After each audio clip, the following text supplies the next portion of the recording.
우리 성가대 찬양 대단히 감사합니다. 오늘은 민수기 이제 마지막 제 설교인데 30번째 설교입니다. 아주 긴 설교였습니다. 오늘 설교가 마치면 다음 주 수요일부터는 하나님의 존재에 대해서, 하나님의 인격에 대해서 한 6번 정도 우리가 잘 알지만은 교리 공부를 통해서 한 번 더 정리해야겠다 이런 생각이 듭니다. 자, 민수기 오늘 읽은 36장은 짧고 내용을 보면 그렇게 어렵지는 않아요. 그런데 목회자들의 도움이 없으면은 이게 도대체 무슨 말인가, 이게 또 정리가 좀 잘 안 되는 그런 말씀이기도 합니다. 자, 민수기 36장은 민수기 27장과 연결된 말씀이다. 우리 말씀을 가르치는 교사들은 그걸 꼭 기억하는 게 좋을 것 같아요. 그래서 민수기 27장 1절로 11절에 보면은 상속법에 관계된 말씀입니다. 어떻게 재산을 상속할 것인가, 이제 그런 내용인데, 하루는 이제 영광의 하나님께서 아브라함에게 찾아오죠. 사도행전 7장 2절에 보면은 스데반 집사님이 설교를 할 때 영광의 하나님이 아브라함에게 찾아오셨다. 이 말은 거부할 수 없다, 그런 말입니다. 여러분, 그렇지 않으면 불신자가 하나님을 왜 믿겠어요? 보면은요, 데라의 아들로, 데라 아버지는 우상 숭배하는 제사장이고, 그런 또 우상 숭배하는 아들이고, 섬기는 신이 있는데 가겠습니까? 그런데 영광의 하나님이 꼼짝 못하게끔 아브라함에게 찾아오셔서 아브라함을 부르시죠. 그러면서 갈대아 우르를 떠나 가나안 땅으로 이주를 시킵니다. 보통 이렇게 표현해, 강저편 이런 표현인데, 유프라테스 강과 티그리스 강을 떠나서 이제 가나안 땅으로 이주를 시킵니다. 여러분, 성경에서 가나안 땅은 하나님이 허락한 약속의 땅이자 하나님께서 아브라함에게 주신 영원한 기업입니다. 기업. 그런데 하나님은 이 가나안 땅을 아브라함의 후손인 야곱의 12명의 아들, 우리가 보통 12지파라고 하는데 그들에게 이렇게 분배를 하죠. 기업을, 땅을 분배를 합니다. 자, 기업을 분배할 때 한 가지 꼭 원칙이 있는데, 각 지파에게 배정된 기업, 땅은 절대 다른 지파에 넘어갈 수 없다는 거예요. 이게 하나의 법입니다. 절대 넘어갈 수 없습니다.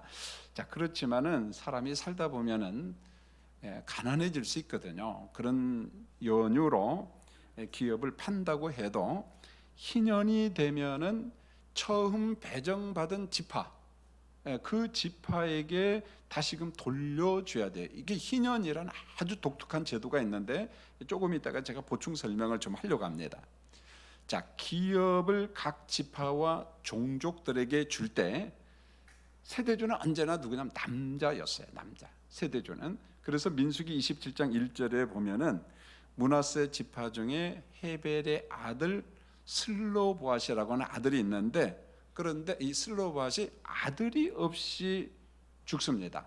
그에게는 딸만 5명이 있어요. 딸만 5명의 명단이 오늘 읽은 36장 11절에도 쭉 나옵니다. 자, 아들이 없다고 기업을 상속받지 못하는 문제가 발생이 됐어요. 큰일 났어요. 우리 아버지 기업이 고스란히 그냥 없어지게 생겼거든요. 아버지가 죽으니까 종족 명단에서 아버지 이름을 삭제하려고 하는 그런 형편이거든요, 보면. 그래서 슬로바스 딸들이 아주 똑똑한 것 같아요. 지혜롭고 모세와 제사장 엘리야스를 찾아가서 질문을 합니다. 자, 그 내용이 민수기 27장 3절로 4절에 있는데, 요약하면 이런 겁니다.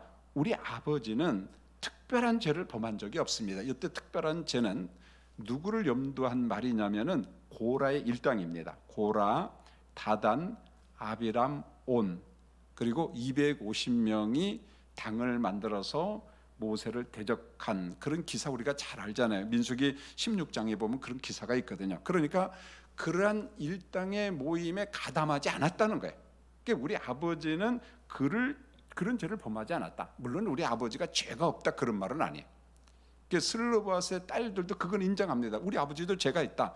그러나 우리 아버지는 하나님의 시간표대로 노화로 죽었습니다. 자, 그 이야기를 하면서 우리 아버지의 이름을 종족 명단에서 삭제할 수 있습니까? 죽었다고 해서.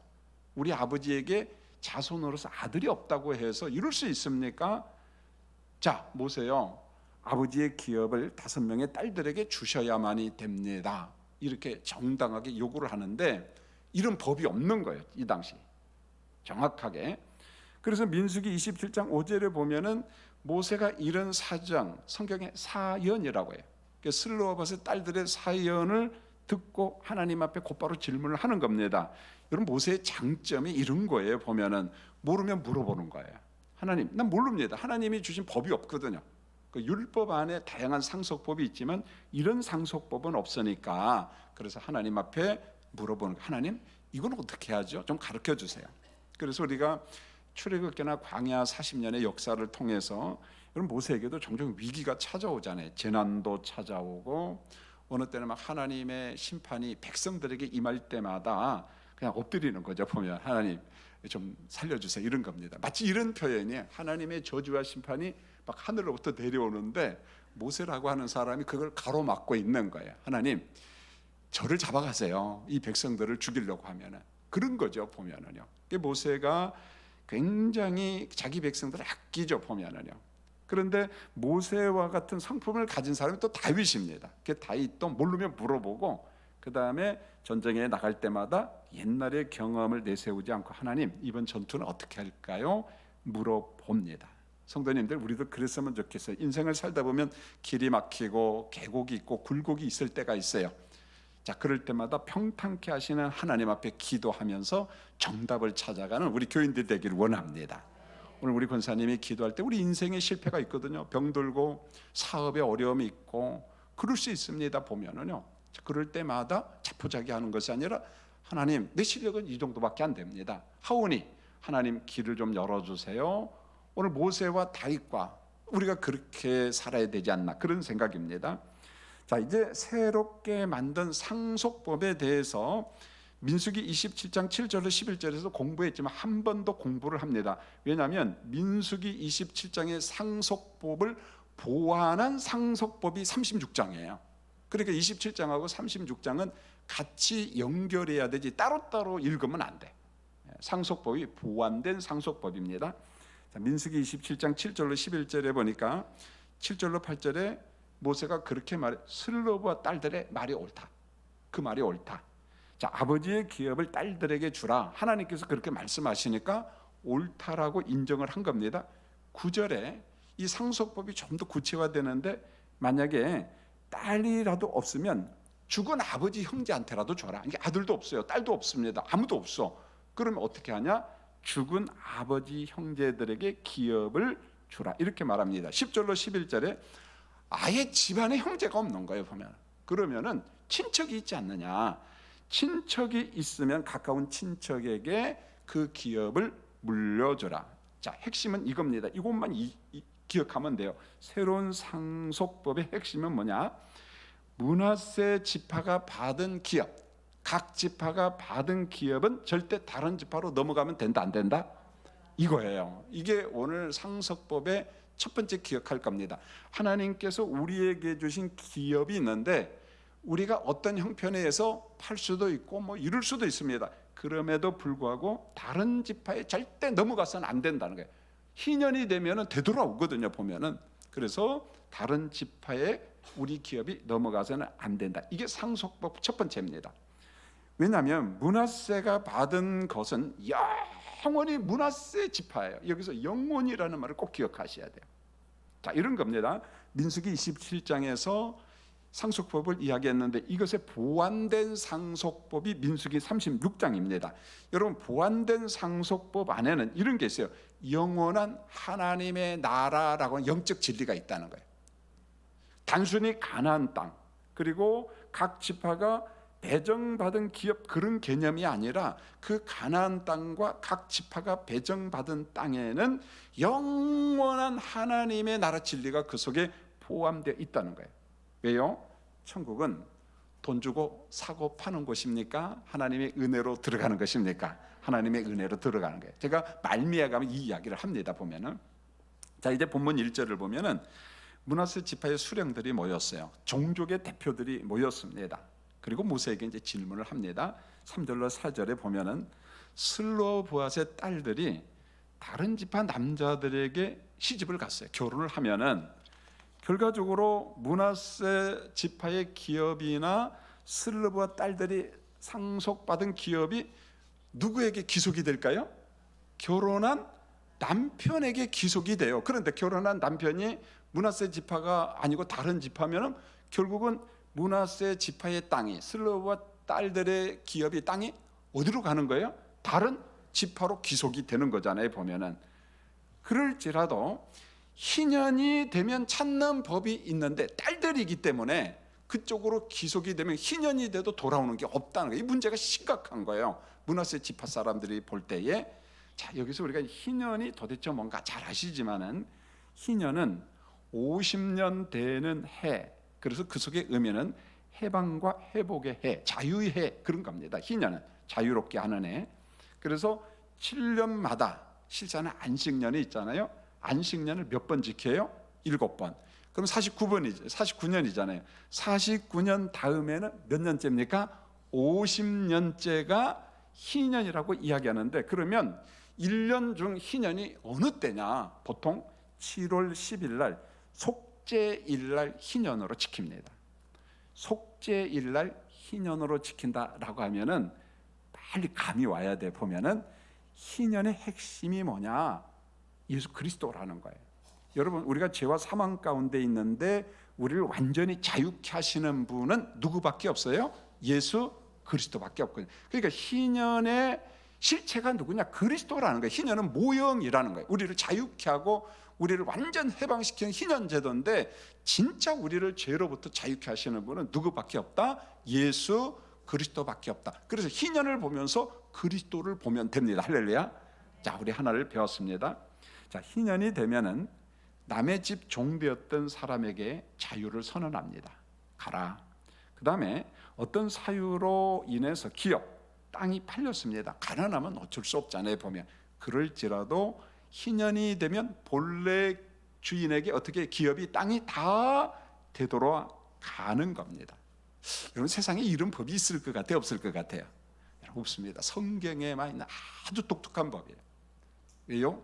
십자가 구속의 원리, 예수 그리스도의 대속의 원리가 여기에 있기 때문에 다른 종교에는 이런 게 없어요. 여러분요,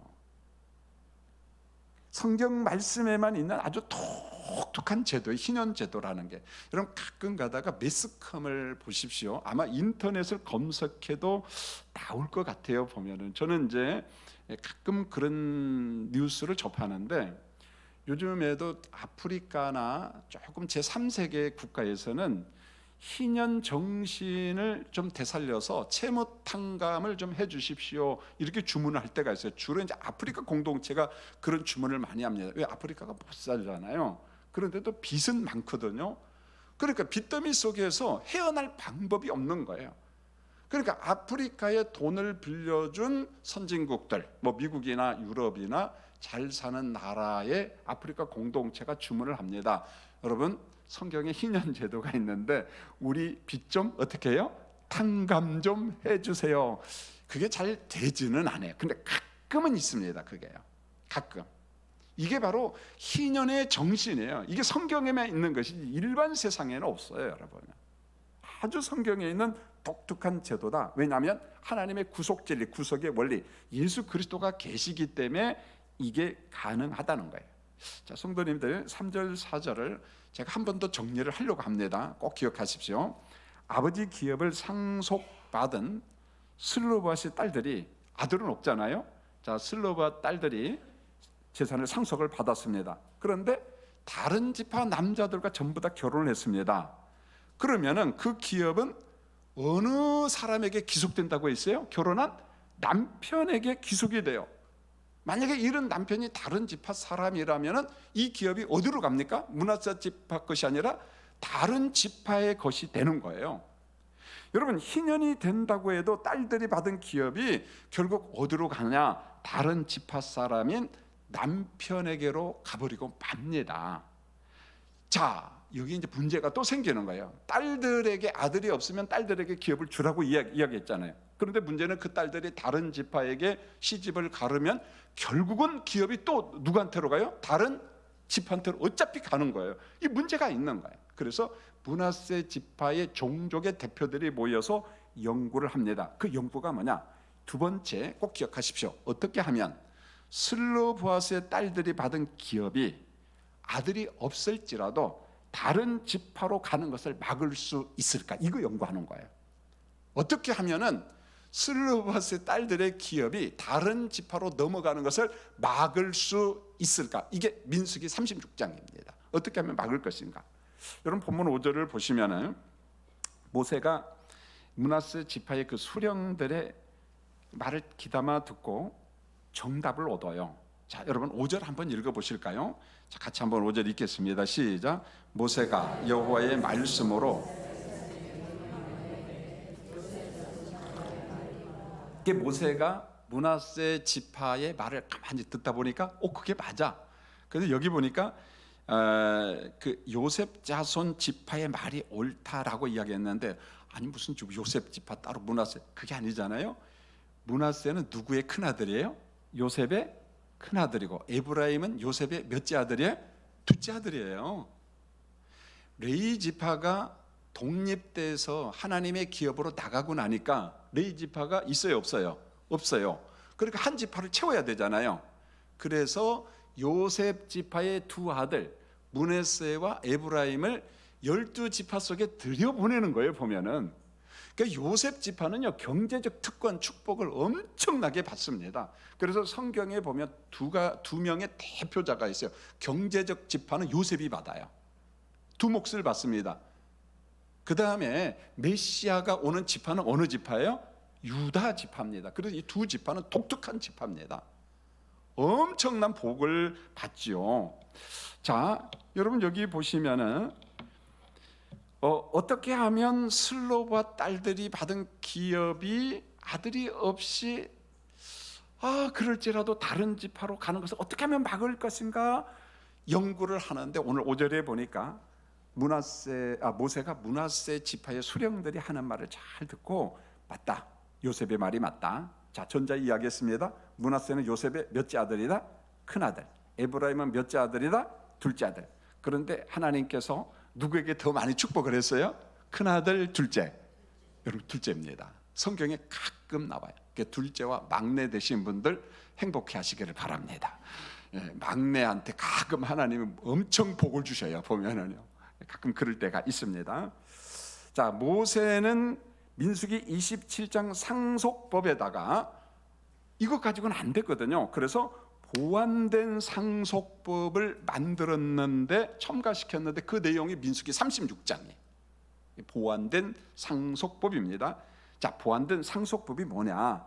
본문 6절을 잘 보시면은 슬로보아스의 딸들은 오직 그 조상 지파 종족에게만 시집가라, 이렇게 말합니다. 그러니까 므낫세 지파면은 다른 지파 남자들 만나지 말고 어느 지파 남자들하고만 결혼하는 거예요? 자기 므낫세 지파 사람과만 결혼하라. 므낫세 지파 내에서 꼭 결혼하라. 그러면서 본문 7절로 9절에 보면 이런 표현을 합니다. 그리하면은 므낫세 지파의 기업이 다른 지파로 넘어가지 않는다. 그러면서 성경 구절 가운데 이런 말이 나와요. 각각 자기 지파의 기업을 지키라, 이렇게 말합니다. 자기 지파의 기업을 지키라. 그런데 이 지킨다는 말이 아주 퍽 재미있는데, 여러분 접착제 있잖아요. 딱 붙이면 잘 안 떨어지잖아요. 여기 접착제라는 의미예요. 여러분의 지파, 하나님이 주신 기업을 접착제로 붙이듯이 어떻게 하라? 딱 붙여서 다른 지파에게 여러분의 기업이 넘어가면 된다, 안 된다? 안 된다. 그러면 안 넘어가는 유일한 방법이 뭐냐? 다른 지파 남자하고 결혼 안 하면 돼요. 어느 지파하고만 결혼하면 돼요? 므낫세 지파, 같은 지파 사람하고만 결혼하면 됩니다. 그랬더니 본문 10절로 12절을 보시면 슬로보아스의 딸들이 모세의 명령에 순종을 합니다. 그게 누구랑 결혼하면 숙부의 아들들의 아내가 되었다, 이런 표현이 나요. 숙부가 누구예요? 큰아버지, 작은아버지잖아요. 숙부의 자녀들하고 아들들하고 결혼을 했다, 아내가 됐다. 이렇게 함으로써 므낫세 지파의 기업을 보존시킨 거예요. 그러니까 우리가 처음 배정받은 지파의 기업이 절대 다른 지파로 가면 된다 안 된다? 여러분, 이게 억지가 아니라 이걸 통해서 영원한 천국의 원리를 가르치려고 하는 거예요, 여러분요.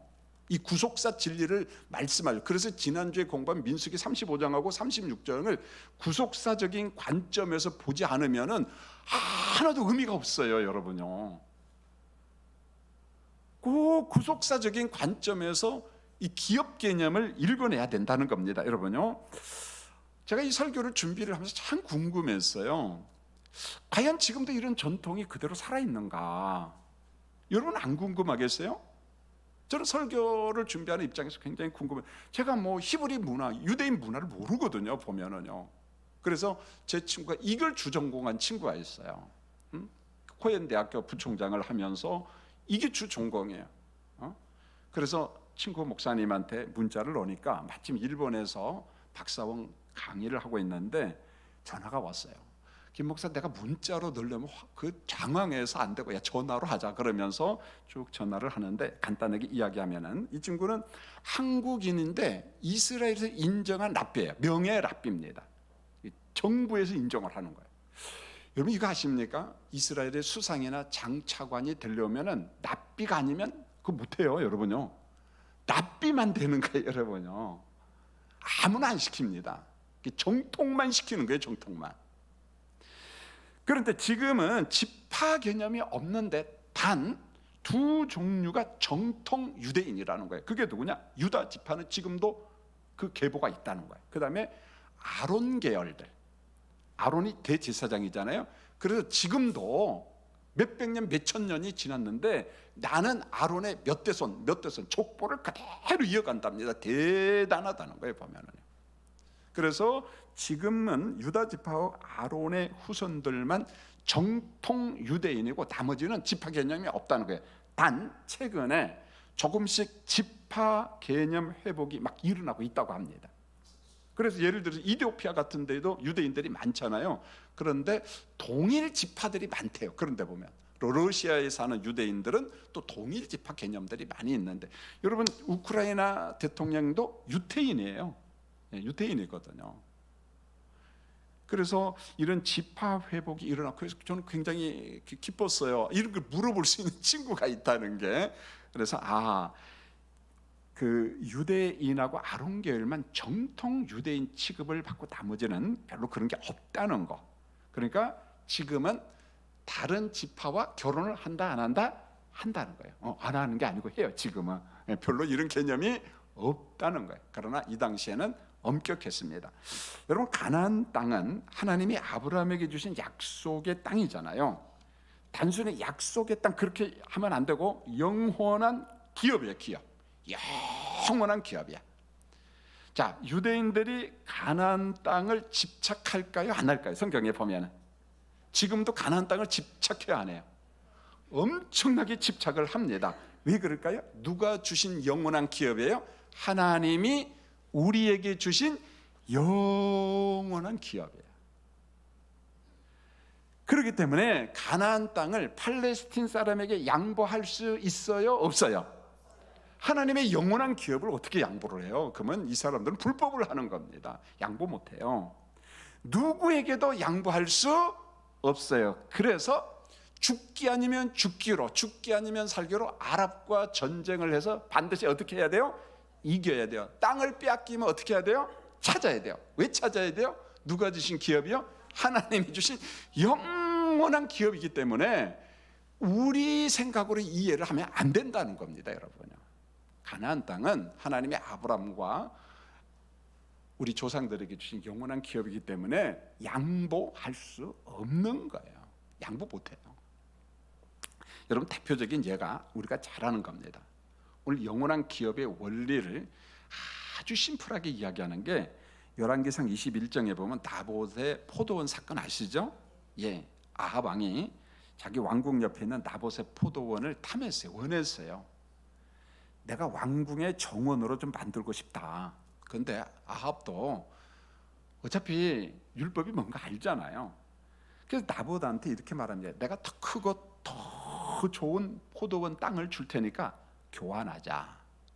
그 다음에 제안을 합니다. 야, 그게 안 된다면, 필요하다면 너 돈 얼마 필요해? 내가 돈을 몽땅 줄게. 그러면 우리가 자본주의에 살고 있는 우리는 교환할 것 같아, 안 할 것 같아? 저는 합니다.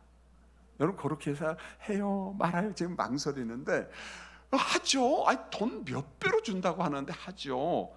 자본주의에서 이런 사람은 성공한 사람, M&A에 성공한 사람이에요.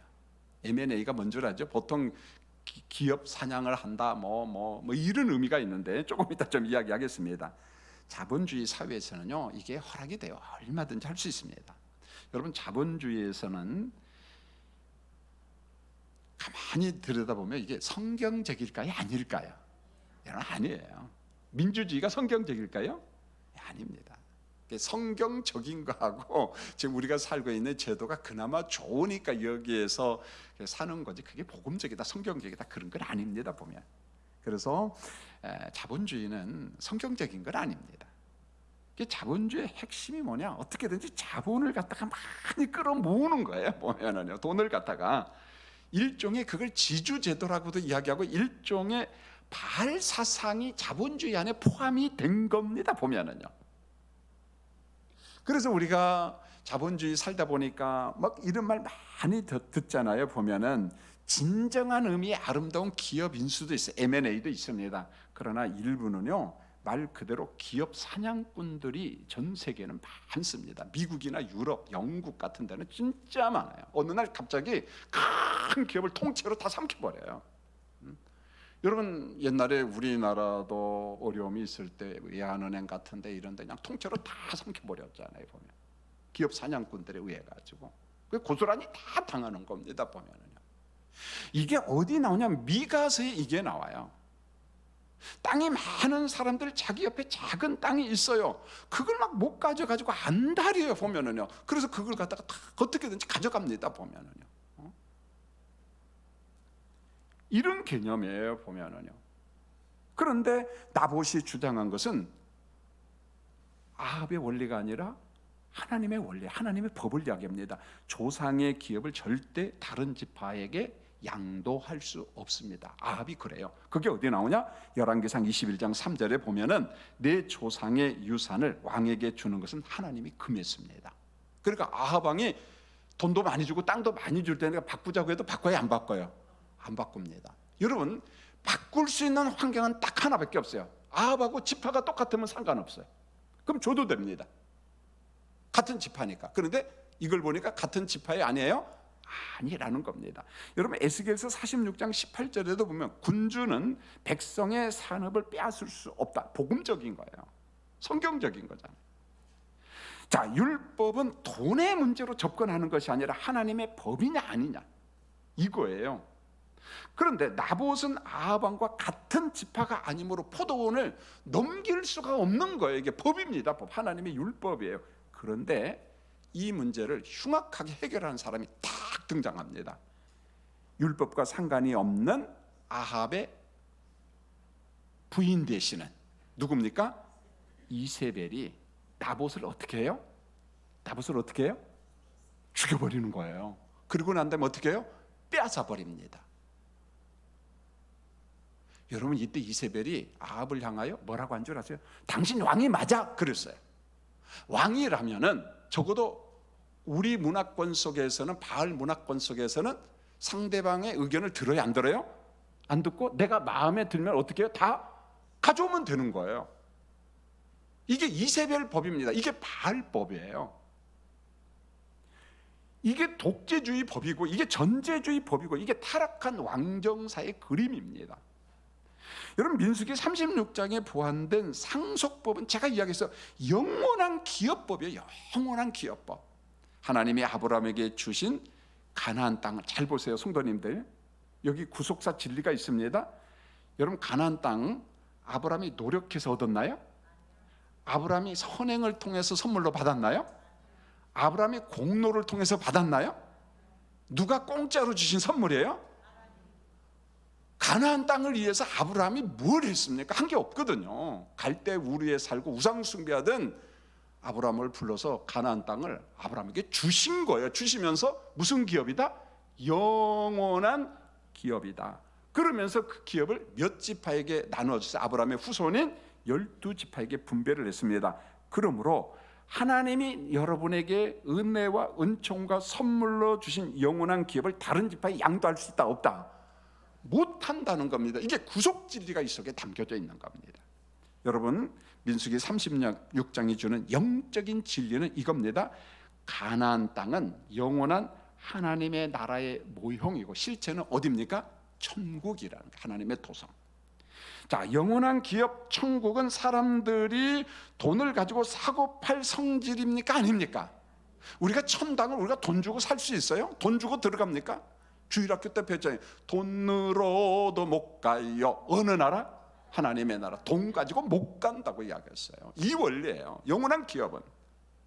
여러분, 우리의 노력, 선행, 공로로 얻을 수 있는 곳이 아니요. 천당은 돈 주고 사고 팔 수 있는 것이 아니라는 거예요. 천국에 들어감 구원 얻으면 천적으로 하나님이 가나안 땅을 아브라함에게 주신 것처럼 하나님께서 천국을 우리에게 선물로 주신 겁니다. 선물로 주신 겁니다. 단지 무엇 하나 믿음으로 들어가는 거예요. 그 믿음도 하나님이 주신 선물입니다. 정리합니다. 영원한 기업 가나안 땅은 천국의 모형입니다. 천국은 돈으로 가는 곳이 아니에요. 오직 하나님의 은혜, 오직 믿음으로 들어갈 수 있습니다. 할렐루야.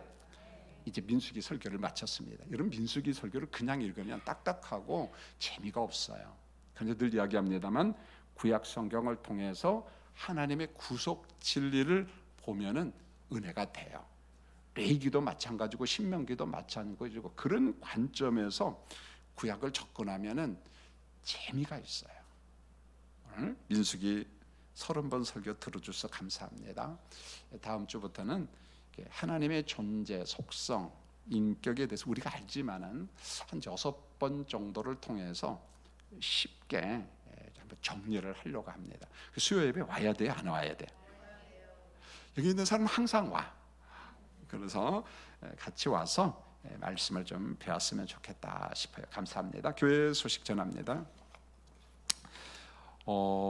이제 우리 교회가 할 게 딱 하나밖에 없어요. 오직 중보기도. 그래서 새로운 담임 목사님 우리가 확정할 때까지 기도 좀 했으면 합니다. 지난 주일날 우리 장로님이 설명을 많이 했지만 그 설명 중에 핵심은 이겁니다. 10월 15일, 10월 22일, 10월 29일 세 번에 걸쳐서 후보 목사님 세 분이 설교를 해요.